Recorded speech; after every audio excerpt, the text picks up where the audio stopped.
ស្ដីមុខរបស់ខ្ញុំនេះគឺខ្ញុំបានប្រើជាមួយនឹងអ្នក beauty ឲ្យចូល sunscreen ហើយហ្នឹងហើយគឺឃើញថាស្បែកមុខខ្ញុំគឺចង់និយាយថា sunscreen នោះវាចូលស្បែកមុខខ្ញុំអស់លេងហ្មងណាអ្នកនរគ្នាហើយខ្ញុំមានអារម្មណ៍ថាវាផ្ដល់សំណើមឲ្យមុខខ្ញុំបានខ្លះតែសំខាន់គឺវាចូលស្បែកមុខអស់លេងហ្មងហើយបន្ទាប់មកខ្ញុំនឹងប្រើជាមួយនឹងនេះ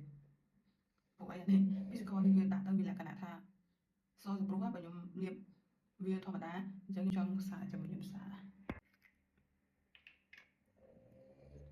លក្ខណៈថាខ្ញុំទិញមកទៅវាមានអារម្មណ៍ថាវាខុសវានេះស្បែកមុខឡើយប្រទេសបតាពេលបតាឥឡូវចង់សាមើល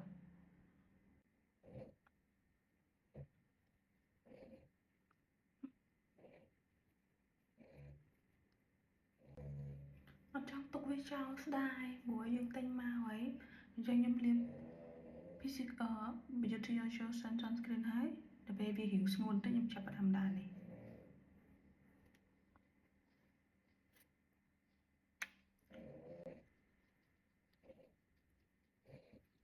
អូខេលាបពីនេះsunscreen ពីនេះអត់អីទេវាអត់មានប្រៀបថាអត់ចាក់ស្បែកមុខមួយក៏ប្រតិកម្មបើ sunscreen កូរ៉េខ្ចប់ខ្ញុំទិញប្រើក៏មុនខ្ញុំប្រើយូរទៅស្រាប់តែខ្ញុំលាបមួយទៅរៀងថ្ងៃបន្តិចខ្ញុំចាប់បានមានអារម្មណ៍ថាលមាស់ស្បែកមុខខ្លាំងមែនតើខ្ញុំចោលអស់លេង